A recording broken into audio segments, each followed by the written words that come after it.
He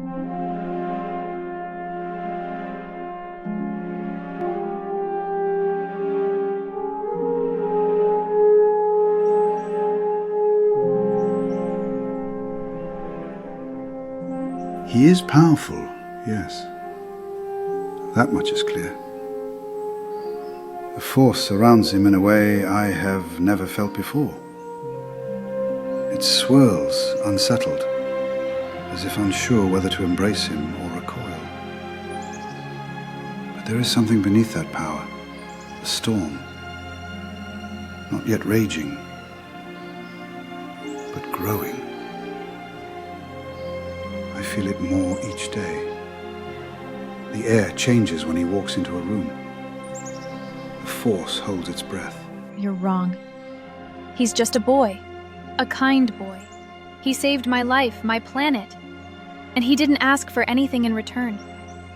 Do you know what that kind of selflessness looks like in someone so young? It's rare. It's beautiful. I saw it the first day I met him. And yet the brightest stars burn out the fastest. I've seen it before. Those who shine too quickly, too intensely, often fade in ruin. The Force, for all its grace, is not gentle with those it elevates too early. I've trained Jedi for many years, and I've learned to trust when the Force whispers warnings. Around him it doesn't whisper. It trembles. He's scared, that's all. He's a child who lost everything, his mother, his home, his identity, and was thrown into a world where everyone expects him to be something greater than human. You see shadows in him, but I see someone trying to stand in the light. He needs kindness. He needs people who believe in him, not suspicion, not fear. He needs more than encouragement. He needs control, temperance. He needs to learn to stand still in a hurricane without letting it pull him apart. Discipline is not cruelty. It is protection. If we fail to guide him properly, if we mistake his talent for readiness, then the galaxy itself will suffer. I see glimpses of it now, in the way his eyes linger when he's angry, in how tightly he grips things he fears to lose. His anger is quiet for now, but it waits like a spark in dry grass. His fear is worse, because fear leads faster than hate ever could. You say that like you've already judged him, like you've already decided what he'll become. But that's not fair. He's not a prophecy. He's not a weapon. He's a person, a young man still finding his way. And yes, he stumbles. We all do. I have seen too many fall. Brilliant students, brave warriors, men and women who wanted only to do good and instead became weapons in the wrong hands, or worse, in their own. I would sooner die than watch it happen again. Not to him, not to you. Then teach him better. Show him another way. Don't give up on him before he's had the chance to rise. Isn't that what Jedi are meant to do? To guide, to protect? Not to all of us. Some destinies resist even the strongest hands. You cannot force the river to change its path once it cuts deep enough into the stone. His path is clouded. I've tried to see further, but the darkness clings to him like fog to morning grass. I cannot see where it leads, only that a shadow waits at the end of it, patient, certain.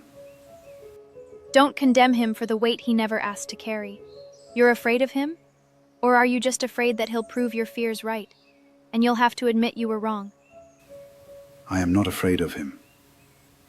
I am afraid for him, and for those who love him. That includes you, Padmé. You already care for him. You see only the light, because he wants you to see only that. He wears it like a mask, and yet I think even he wants to believe it's his true face. There's a difference.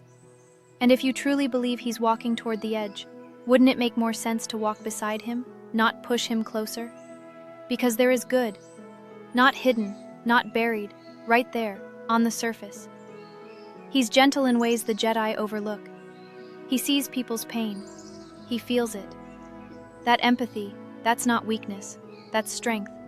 Maybe even more powerful than the Force. He cares more deeply than anyone I've ever met. He doesn't want power. He just wants to be seen, to be loved, to belong. But love, when unchecked, becomes its own kind of danger. When that love is threatened, when the things he cares for are at risk of being taken from him, what do you think he'll do? He won't let go. He won't surrender. He will fight, Padmé. He will fight until nothing is left. You think he'll hurt me? No, I don't believe that. But if he did, I'd still want to be the one who tried. Because if everyone gives up on him, what choice does he have but to become what you all fear? I believe he would burn the stars from the sky if he thought he would keep you safe. That kind of love does not protect. It devours.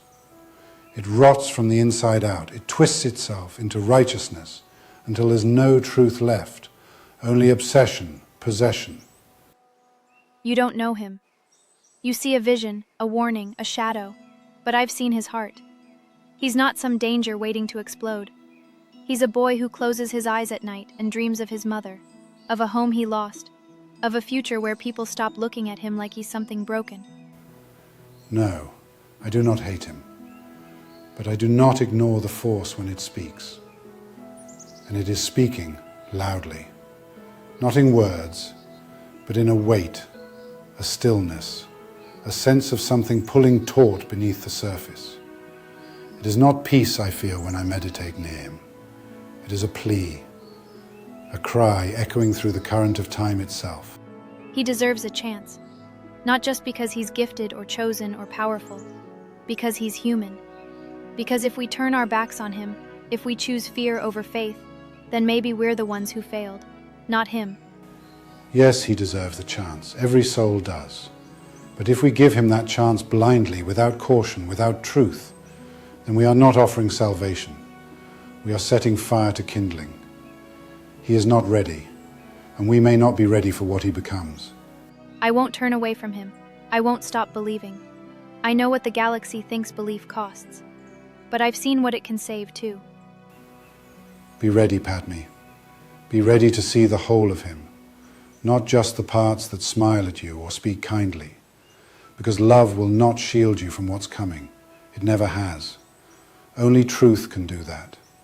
And the truth is, we may have found the chosen one, yes, but that does not guarantee he will choose us. If you're right, if everything you've said comes true, then why do I still feel like I'd choose him anyway? Why does the thought of giving up on him hurt more than any danger he might become? He may choose his fear.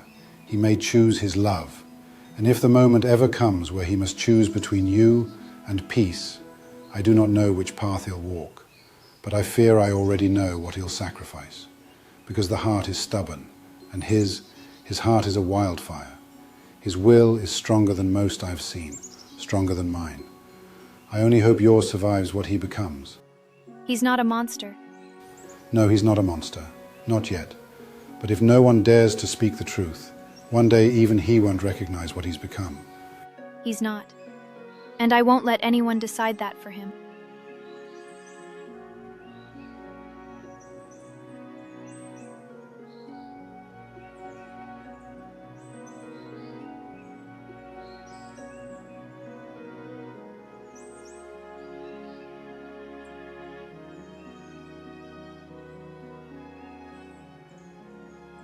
You're out and you're late. So are you.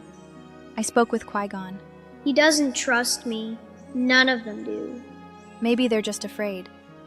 Of how much you matter. Of what you could become. What if I mess it up? What if they're right? Anakin, look at me. You are kind, you are brave, and you have more light in you than most people twice your age. I don't care what the Council says or what the Force whispers to anyone else. I see you. Not the prophecy, not the chosen one. You. And I believe in you. Not just because you're strong, but because you choose to care, to help, to love. No one's ever said that to me. Not like that. You've never had to hear it, but you need to, because no matter what happens, you're not alone. I'll be here. I'm not going anywhere. There's something about you. I don't know what it is yet, but when you're near, everything feels clearer, like I can breathe. You're sweet. I mean it. You make me want to be better. For real, like I could actually become someone. You already are someone, and I can't wait to see who you grow into. Thank you for seeing me, for not being afraid. Never.